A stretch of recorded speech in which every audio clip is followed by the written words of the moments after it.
While the scientific study of how breath control affects the body and the nervous system started in the 20th century, the philosophy of how to use these practices to affect us at an energetic and spiritual level go back well over 2,500 years.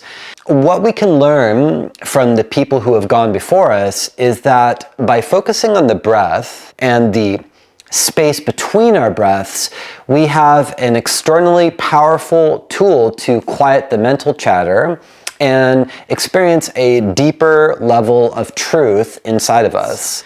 What most people don't know is that breath control, or pranayama, was not originally about breathing for health or well-being or happiness. Instead, it was a way for someone to purify the mind, to clear karma, and realize the truth. The early yogis were called the sramanas, or seekers, and it was a culture of asceticism that arose in India around 2,500 years ago in response to the very rigid caste system and constant warfare of the time.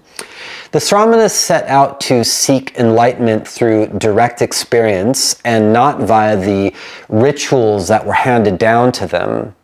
Many shunned society, they retreated from the cities and into forests to practice meditation and asceticism, simply living on what they could find in the forest, or they might have become wandering mendicants who lived solely through begging. Some of them formed around particular teachers, and one of these teachers was none other than the historical Buddha, and another was Mahavira, the founder of the Jain religion. The sramanas believed that through fasting, sitting completely still and stopping the mind, stopping the breath, they could bring the mind to stillness and overcome desire. And in this way, they could exhaust their store of accumulated karma, and through this achieve nirvana. Nirvana means literally to have blown the flame out, as in the flame of one's own self.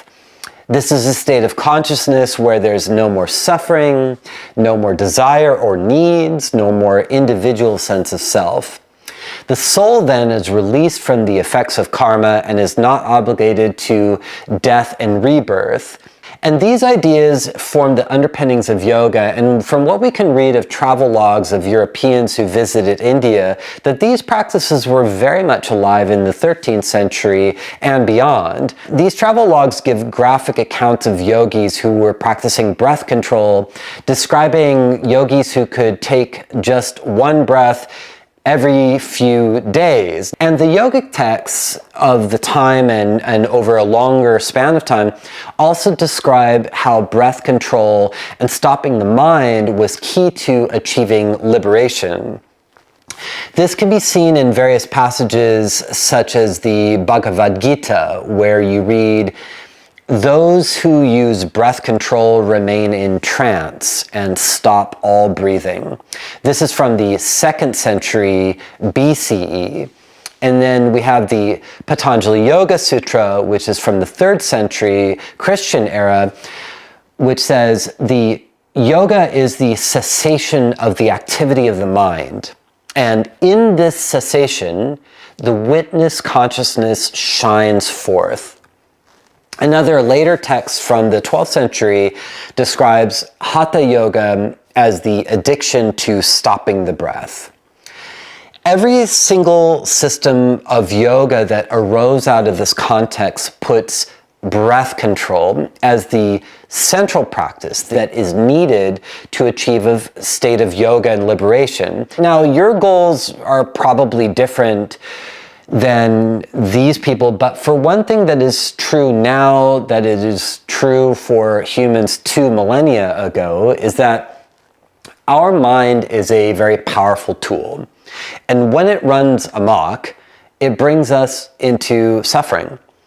And the answer is to practice making our minds quiet so we can achieve a state of stillness, and inside of that, something greater.